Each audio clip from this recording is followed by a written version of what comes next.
Welcome to the Code of Entry podcast, where we cloud the issues with facts and help you upskill to stay on the digital edge. Here's your host, Greg, with the latest.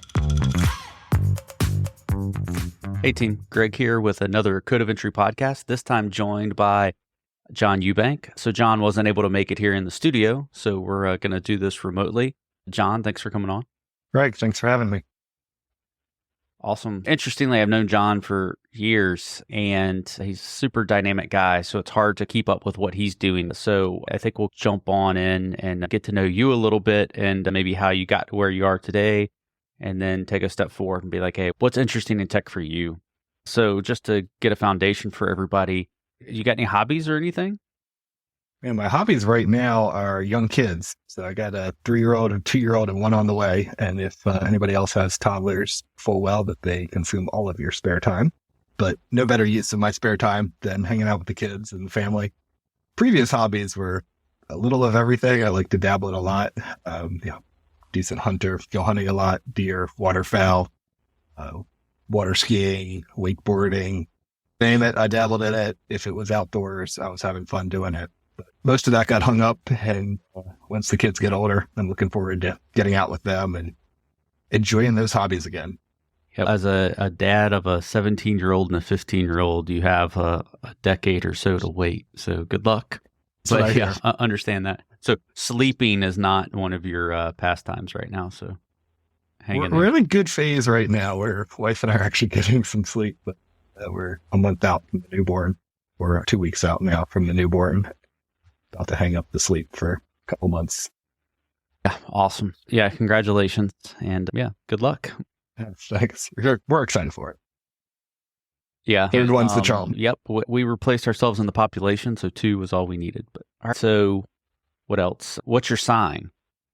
Oh man, so I'm not really into the whole astrological sign thing, but I'm told I'm a Sagittarius because I was born in December. Though I think signs moved a little bit a while back. I'm not sure if I'm still the same thing, but I will trust your advice there. Yeah, I'm a Sagittarius. And I know that because whenever I start a meeting, I'll be like, yeah, I'm a Sagittarius and I like long walks on the beach. So if you've ever been in like a meeting with me, I say it almost every time. And it's more of a, I don't know, EQ test for people in the room to see who's like overly serious and who I can be my normal self with. So yeah. I think everybody puts a really serious box because I tend to walk in meetings and just start on the topic at hand. And then people are like, who are you? You got to go back and introduce yourself and tell us why you're here and not just jump right into the meat of the discussion. Time is short. Well, I'm too aggressive sometimes, so I'm just getting right to the topic. That's great. Now you can just send the Code of Entry podcast ahead of time. They can get to know you and you can dive right in. It'll be great. It'll be a good balance. I hope we can get there today. In your past, I've interacted with you in a variety of roles, whether it was like a PM or the money guy or the proposals guy or the AI guy or revenue guy. You've had a lot of titles. You've had a breadth of experience really in defense tech. So could you give folks a little bit of an idea of your background and the technologies you think have been kind of most pivotal in the last 5 years or so, and then we'll go forward and look and see what's next. Yeah, the space, what I really love about the defense contracting space and to call it the freedom to operate as a contractor, that there's so many companies out there, some doing absolutely amazing things, all the way to your ones that are just keeping the lights on, doing what they need to do.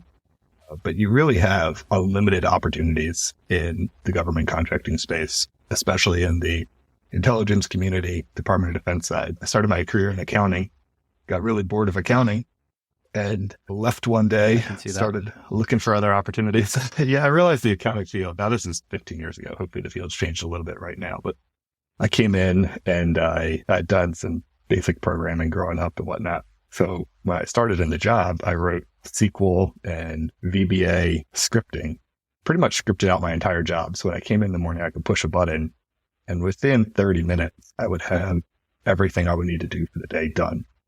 And my boss at the time got pissed at me and was like, this is unacceptable. How dare you automate your job and put all of us out of a job? Delete everything you've done, go back to doing this manually, and don't ever do this again. So what I ended up doing then was I would hit run, and then I would go just study and teach myself and go network and meet other people, and then show up 8 hours later and give her the same content. Just instead of giving it to her in 30 minutes, I'd give it to her in 8 hours. And it really just taught me the accounting field is not right for me, but I had a real passion for doing things better and challenging the status quo. And really got just to interject for a second for everybody else that's out there, just that's making sure we all realize that's unacceptable, and you don't want that person in your company, not the person automating, but the person that wants to not evolve and get better. Sorry. Back to you. Oh, no. Unfortunately, it's a common mantra.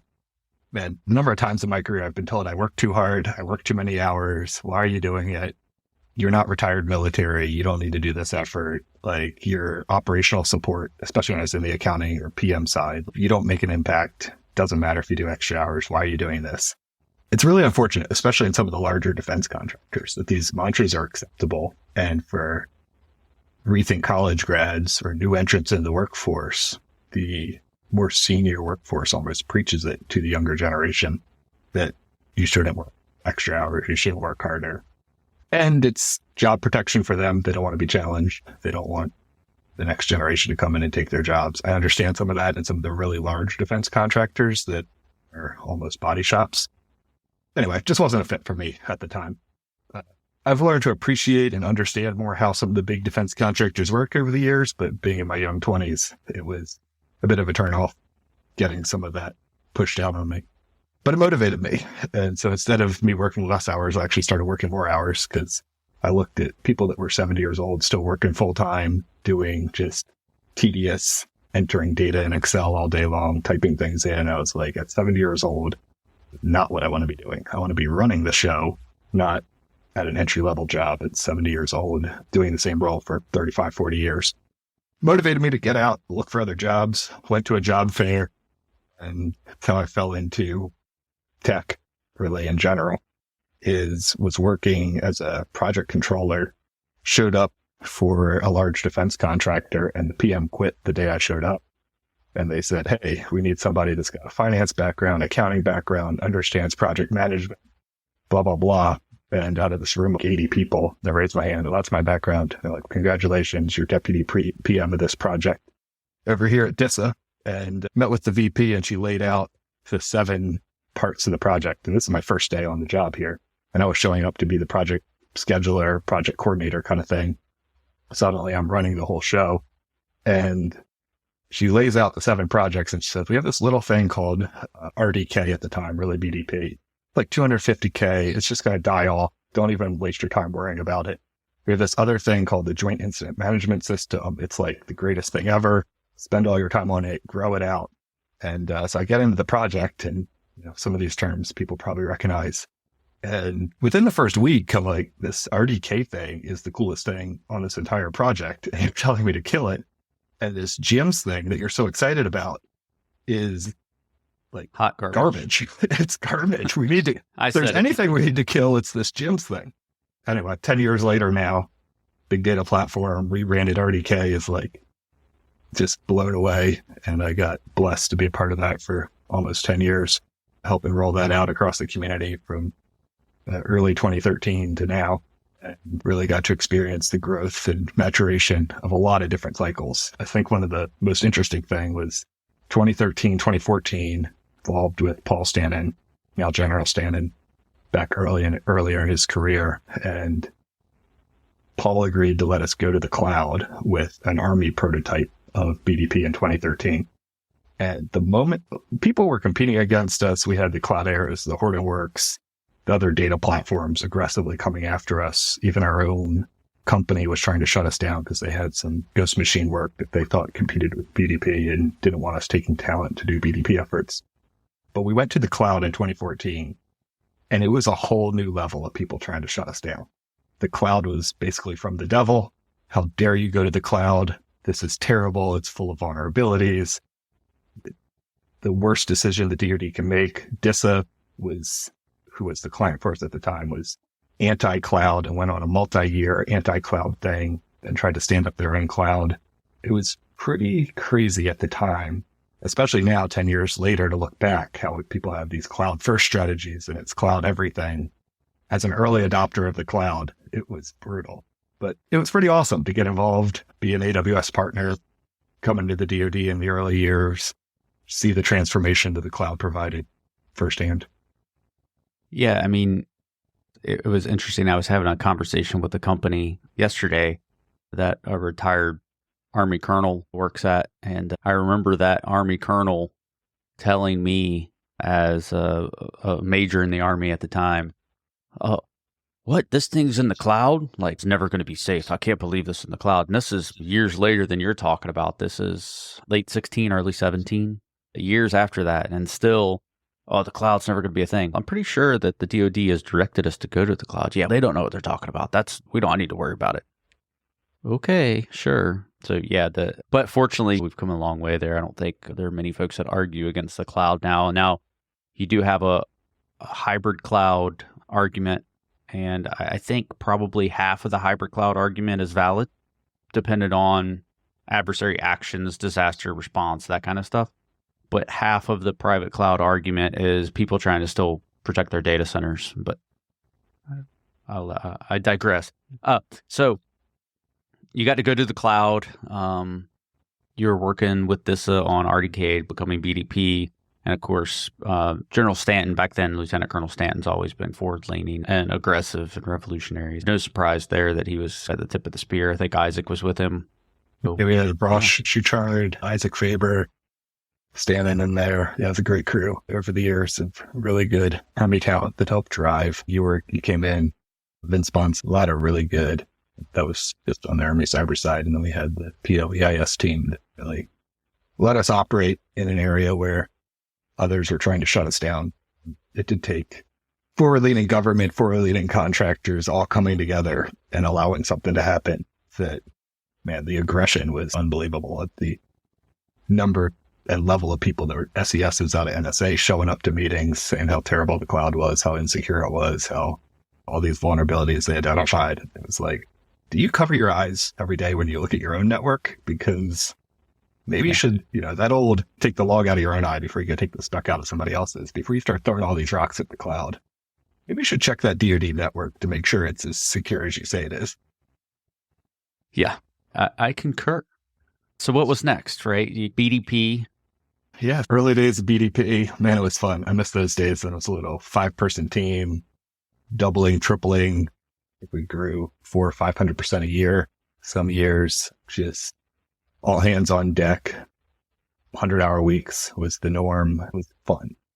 But it gave me the opportunity just building this massive data lake where we had a data collection broader than most anybody else in the DoD had at the time. I think NGA was the only larger data collection, maybe still is the only larger data collection, just with the imagery they're collecting, that it opened doors just being involved in the project. Get involved in the early days of artificial intelligence programs here at the DoD.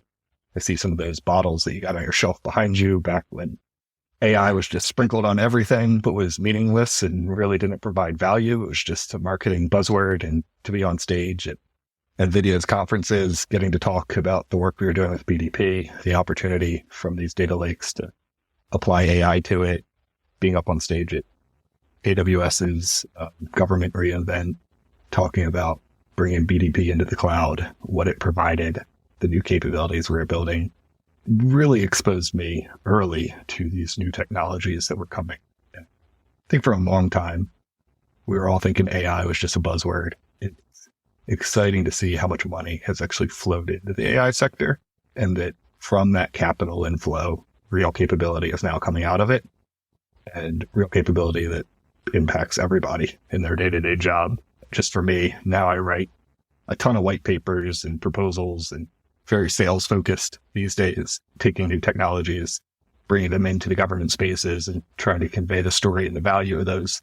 And just basic things like ChatGPT takes where I would take a month or weeks to write a white paper.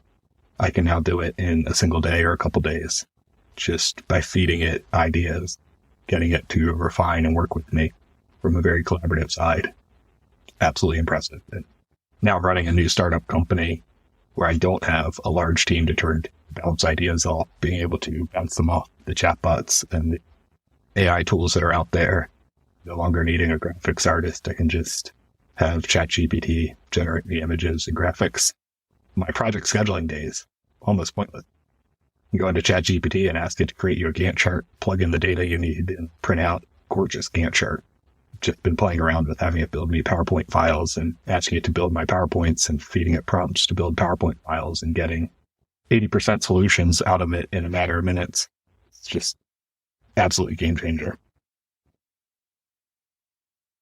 Yeah, I've been super impressed, and I've covered on the podcast a couple of times where, yeah, AI was a buzzword. People were lying to your face if they said they were using it. Then OpenAI kind of burst the bubble and really mainstreamed artificial intelligence. So with the kind of advent of the LLMs, I think the other thing that those large language models did is it probably helped advance other sectors of the technology at the same time, because there is a lot less manual work. It sped up that loop of iteration to innovate and start new things. I think the NVIDIA CEO said in the last couple of weeks that, hey, kids shouldn't learn to code anymore because that's not going to be a job any of them are going to be doing.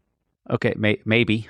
I hope that's not quite the case, but for my son that wants to be a computer scientist. But yeah, it's very interesting on that front, because I just saw an article on college enrollment for computer science majors, that it's just growing at such a pace they can't even hire enough professors to teach. And there's these massive wait lists to get into computer science programs right now. And then you have these statements by really intelligent individuals that are truly looking at the future and saying, AI is going to replace any job that's heavily text-based. The LLMs are extremely good at that. And we still need smart programmers, don't get me wrong. But we don't need the programmers at scale that we've historically needed, or here, maybe in the near future, we won't. With Copilot, other tools coming along, a lot of we used to have to go search Stack Overflow or go Goldus. Back when I was writing SQL automations and VBA automations, man, I would just sit there on Google, like, how do I do this? Find somebody's code that they'd published, customize it to what I wanted. I would repost it back out there with, here's how I customized it, here's how I did it, run my code. It was awesome, just the collaborative nature of that. But now that it's just real time right there. You don't have to spend an hour Googling, 2 hours Googling to get the basis for what you need to solve. Real game changer. It's revolutionary. Yeah, it absolutely is. And it's, to your point, it's really highlighting the other fields of AI, where else AI can be applied. The chatbots, the LLMs, really touching everybody's job. Whereas a lot of the other AI efforts that are happening in pockets that maybe aren't as broadly known about, they're still progressing at an absolutely rapid, awesome pace. It's leading where the next company that I'm building, looking to go, really looking at what's next and seeing the quantum space. Super interesting. With quantum, such a new paradigm, AI is actually a stepping stone to it and really an enabler. Probably our next breakthroughs, whether it's quantum, some other technology breakthrough, AI is going to help us get there. And being able to, just on the quantum side, push all this quantum research into one system, query it at unbelievable speed, get insights across multiple different research projects, feed back in new research ideas, new areas where we can apply quantum technologies. That's the real game changer right now. What I believe is going to take quantum, this continual 10-year away thing that people have been saying for the last 10, 15 years. And now it's really a 1 to 5 years away, probably a 3-year away thing that we can truly start pushing quantum across the enterprise. And AI tools are helping us get there. Yeah, I think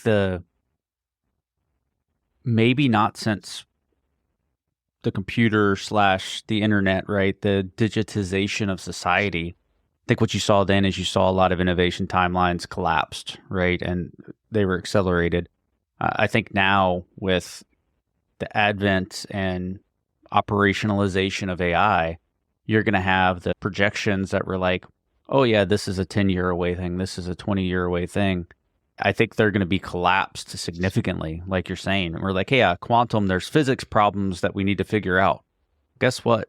Physicists can use LLMs too. So there will be a lot of experts that'll be supported by a brand new capability that's a game changer, and it's going to accelerate those timelines. So you started talking about it. You started a new company. What's the name of the company? Yeah, so I'm going through a couple iterations on that right now. The core company is going to be 10x National Security, and we're looking at subsidiary companies to set up under that with unique focuses inside of there. Those company names are being iterated on. One, it'll be a commercial spin-off that'll be AI and quantum focused, and then we'll have a defense contractor focused one, maybe as holding companies. But as I've gotten out and I've started meeting a lot of other small business owners here in the defense tech space, realizing there's a lot of synergies between what we're doing, but there's this talent shortage. So trying to figure out an idea of how can we bring together multiple company owners under a common umbrella and share our expertise and talents across each other while still allowing each one to own their company. We share a small equity stake in each other's company. So my vision of what the company is going to be has been evolving over time. It's where I'm really excited to get great people in the door to help guide me. I don't know everything, though I wish I did some days, but it's about finding the right people to collaborate with. Still in that early stage founding of the company, getting those people in the door here. Hopefully early May we'll be there. But right now it's 10xnationalsecurity.com, and core focus is new and emerging technologies like quantum, AI, how we can bring those in to support national security missions and not go all in on quantum, have that as one core focus, but also pick up more traditional areas where we're seeing challenges, seeing needs, seeing requirements in the DoD that others aren't solving, with that common theme of what you and I have been working on for the last decade plus now, data management at scale, which AI doesn't entirely solve. It probably makes that challenge even more complex and harder. One of the things that I'm really excited about quantum is new ways of doing data transport and data movement, and the quantum ideas for being able to move qubits in real time across the world. That would be truly a game changer on the data side. It's just such a problem right now in not only the private sector too. We have these petabytes of data being generated at the edge. We can't get enough processing out there at the edge. How do we get them back to the enterprise? Quantum could truly enable us to do global data management in real time. It's super exciting. It makes quantum an enabler for AI-based data processing. Yeah, and for maybe a quick primer for some folks, quantum. So you've got the idea that right now a computer thinks in ones and zeros, and those ones and zeros will make it so that you can do calculations, right? So you go with ones and zeros binary through your CPU and your memory. Quantum enables is for that positional value to hold a 1, a 0, or a 1 and a 0 at the same time. You're exponentially increasing your compute power.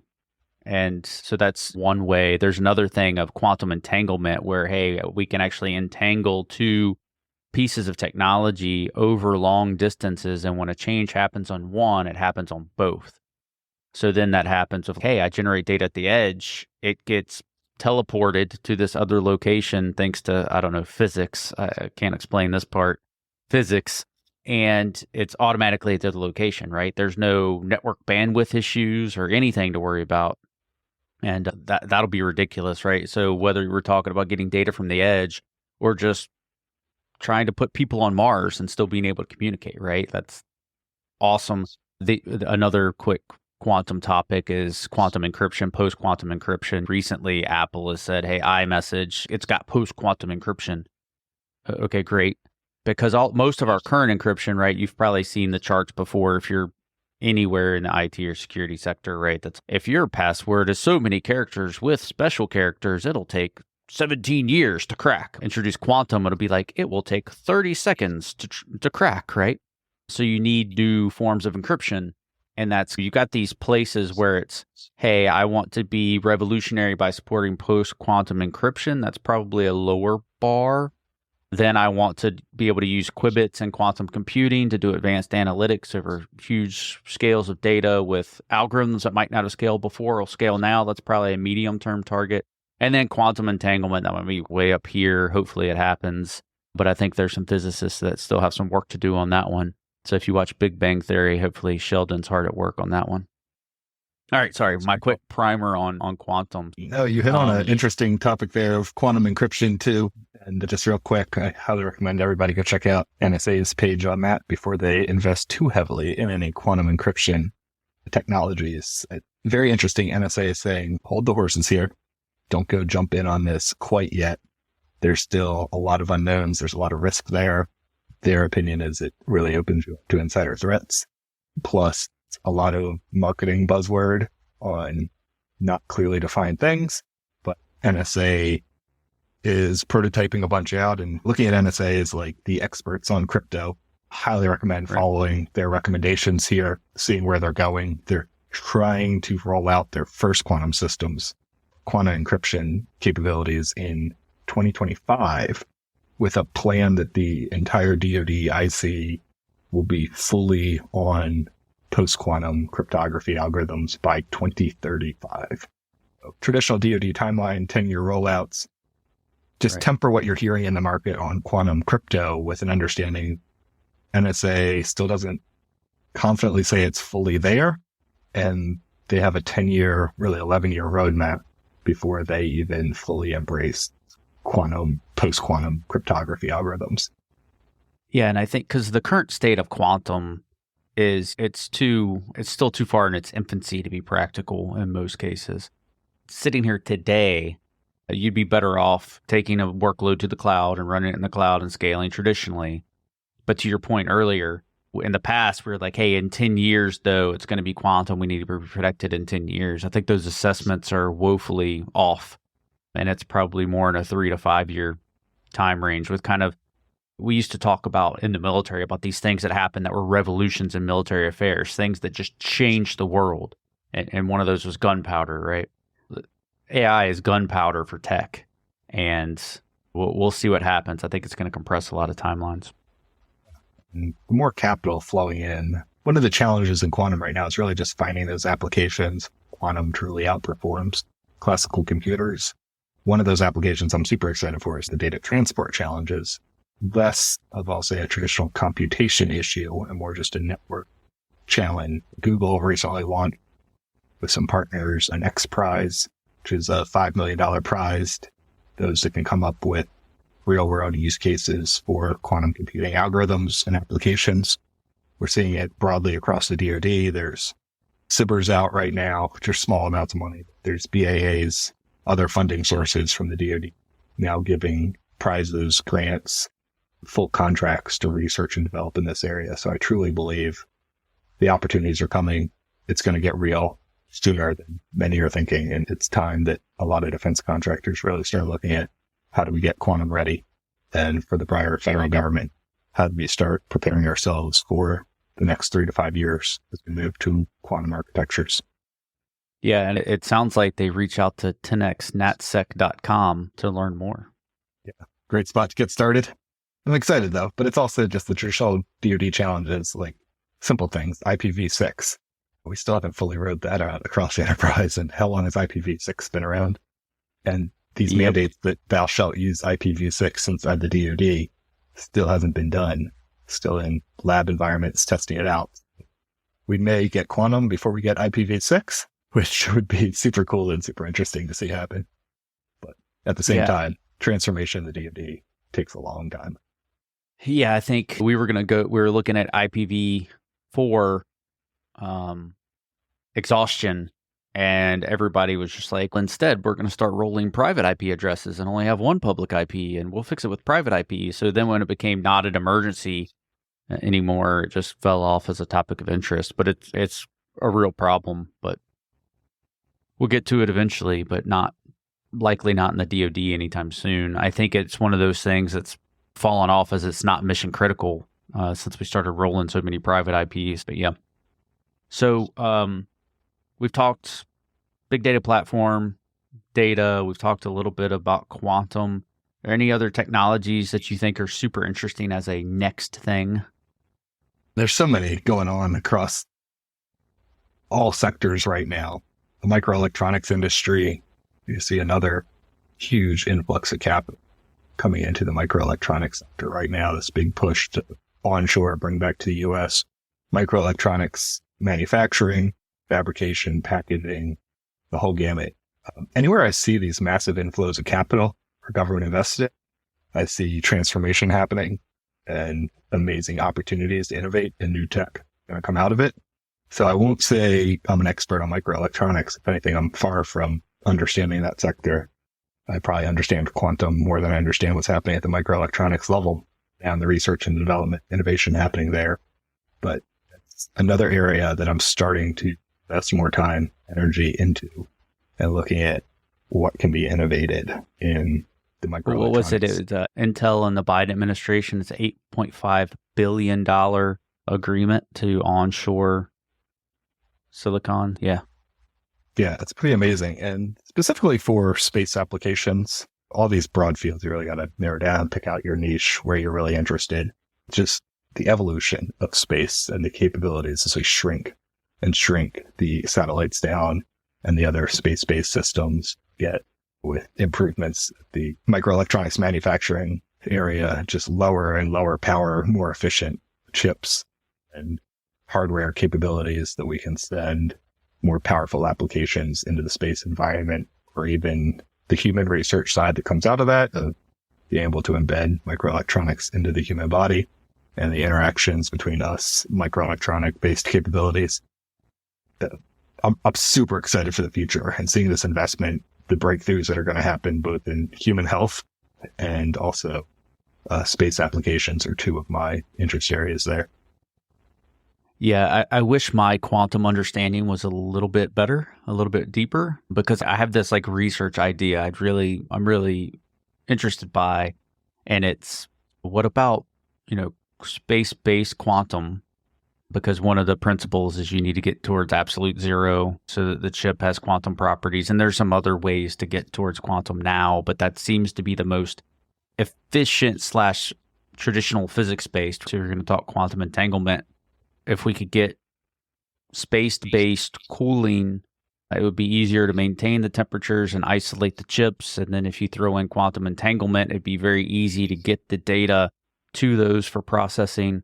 Yeah, I'd be interested to see where that goes. But there's probably somebody listening. That's not how that works. And I would love to hear from you because I'm really interested in it. That is how it works, and a lot of the investments going on. And that's one of the cool things about quantum is it is such a technology race with our competitors and our peer adversaries. We see China putting satellites in space that have quantum capabilities. They're undefined as to what they're actually doing with them, but they are pushing quantum-based capabilities into the space environment, or so it's marketed as. And so it's going to drive U.S. competition in that space as we also start researching and investing more heavily in the quantum sector and competing in the space environment with our adversaries. One of the big topics right now is we're assuming GPS is going to go away here in the near future. How do we replace GPS systems? And that is the alternative position navigation and timing, or APNT, is also looking at quantum-based systems as the next way for humans to navigate and chart themselves, understand what time it is, where they're located. And it'll be probably space-based quantum systems that will all have some little gadget in our car, in our phone, that is communicating with those quantum assets. Yeah. Yeah, a lot happening. So I'm interested too. So you have a podcast, and how do you find time to do all these things? And can you tell us about the podcast? Because you're about to have a baby, you've got toddlers, you've got a new company, you're writing proposals, you're on my podcast. Thank you very much. And you have your own podcast. So how do you make time for this? And can you tell us about your podcast? Yeah, co-hosting a podcast with two other great guys out of the defense sector here that ran across Brian Nobbs, Joe Dean, just great individuals, way more technical than I am, way smarter than I'll ever be. Get the opportunity.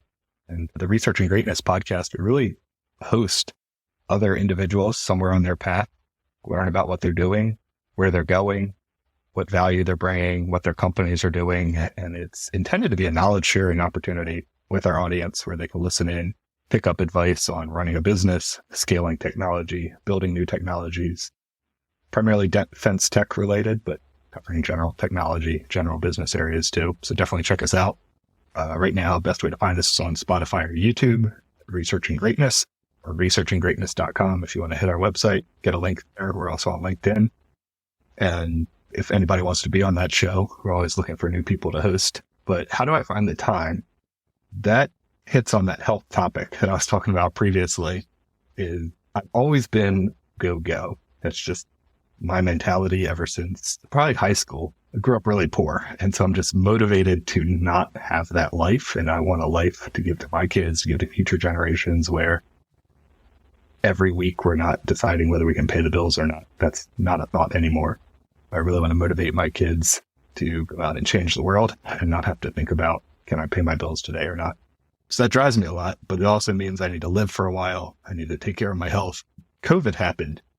I was drinking like 3 pots of coffee a day, and I used to be able to stay up literally all night. Like I could go 48 hours on coffee alone, writing a proposal, working on whatever the BDP issue or problem was of the day. And surely where I built my reputation was I would just grind it out until the problem was solved.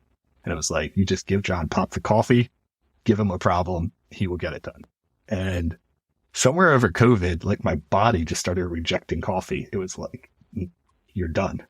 And I would just crash at 2:00 in the afternoon.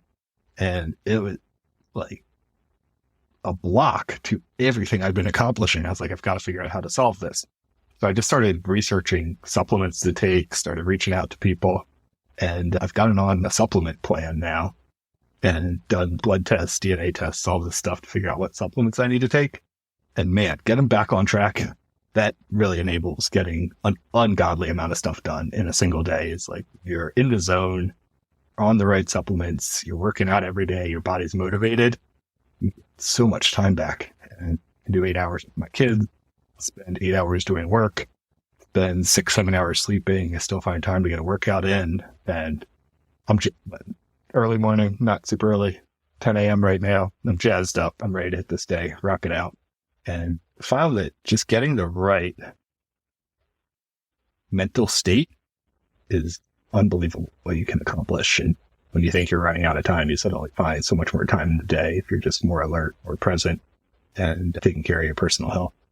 Anyway, long answer to a short question, but I'm super motivated on, hey, if anybody's hitting a bad spot in life, whether you got mental challenges or just too much stress, too much going on, like you really need to look in and say, what's wrong with my body? Because I'm either putting junk in and then I'm getting junk out, garbage in, garbage out. And you got to fix that intake directly reflects the outputs that you're doing. I'm jazzed up, fired up, and ready to take on the world right now. Awesome. Yeah, great advice. And I found I was traveling a lot in the last kind of year of my work, and I was crashing pretty hard, but it's no routine, not great nutrition, not finding time to work out, and being able to reset and get into a routine and get that fitness plan going. Yeah, it's awesome. So great answer. But yeah, hang in there when I guess J5 is born here soon. So. Yeah. It's also one of the areas just so excited for the future of tech. And I know people are concerned about like invasion of privacy and other things of implanting something into their body or having something there. A lot of people do it today as glucose monitors or other things to monitor basic blood sugar levels or something. To be able to monitor my body in real time. Every 6 months, I try to go get a blood test now to understand what's happening inside my body. And if you get a full blood panel done, you really get really good insights as to your vitamin levels and nutrient levels inside your body. But be able to see that in real time and to say, hey, I'm short on magnesium or potassium, or whatever nutrient your body needs. And to be able to, in real time, get the nutrient to your body where it's needed and make those micro adjustments every minute of the day, every hour of the day, or have it automatically done by some injection system, I see as an absolutely amazing part of the future. Every morning, not just randomly taking a multivitamin, but I'm taking the exact supplement that I need to energize myself for the day. Just the unlocking of human potential that'll release. Super excited. And you see those patches a lot that people have on for blood sugar monitoring. I actually saw an ad for one last week that was just general nutrition tracking. So I thought that's the future right there. That's where we're going. Yeah, I thought that was awesome. Yeah. Yeah. I think everybody, they don't know they need it until they've tried it. And once you start getting those right nutrients in your body, man, you get this unbelievable level of energy and like passion to do things, to get it done, unbridled. Yeah, and there's so many people out there that mask their natural feelings with caffeine or nicotine or alcohol or any or all of the three, that you really don't know what the baseline's supposed to feel like. So, yeah. Yeah, actually, you mentioned the alcohol thing there. My wife gave up drinking. And I mean, part of the driver is we have a lot of young kids and can't while she's breastfeeding and pregnant with the kids and all that. But it's been a real motivator for me to cut down on my alcohol consumption. And I'll still drink socially or whatnot. But man, talk about another game changer. Just being in the DoD, Department of Defense a lot, you tend to drink a lot. And now I've pivoted to probably more cigars than alcohol these days.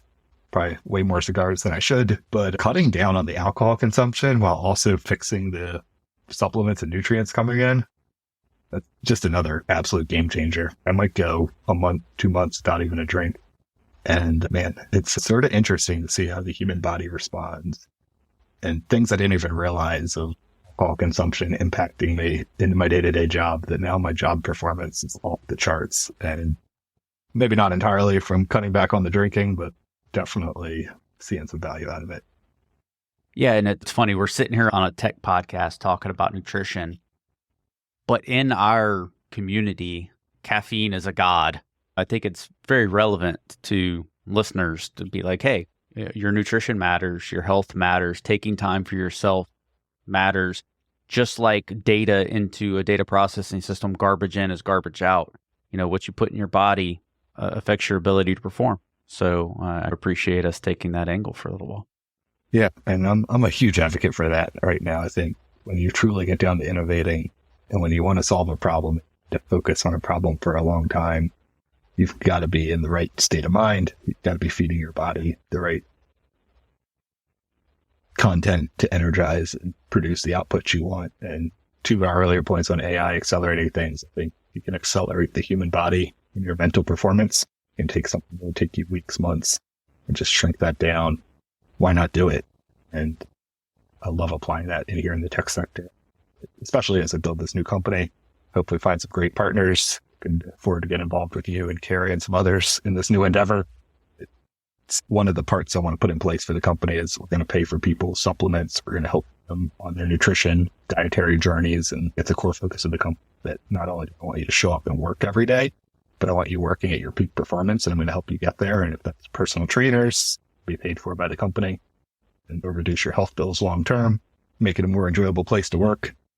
Why not do simple things like that? So yeah, really trying to, one of my mentors talks about, you've got to look at people's personal, professional, and financial goals and help them along in every one of those areas, or else they're just a revolving door and people are going to leave if they think all you care about is their professional goal. So plan to tackle all that in the new company, and always looking for advice and those that want to come on this journey with us. So feel free to check us out, 10xnationalsecurity.com. Love to have you be a part of our journey. Awesome. John, it's been a pleasure having you. We talked about a lot of good stuff. Any closing comments you'd like to make? I'll leave it to you. Can't appreciate more you having me on the show, getting a chance to give a little piece of what happens inside my brain to your guests. It's a tangled web inside this brain, and I appreciate those that tuned in for a few minutes here to listen to it. Hope you all got some insight. And as I mentioned there, I'm always open to feedback and recommendations. So feel free to reach out to me on LinkedIn and give me some advice and guidance. Thank you for hosting me. Awesome. Yeah. Thanks, John. And to the Code of Entry community, keep hustling.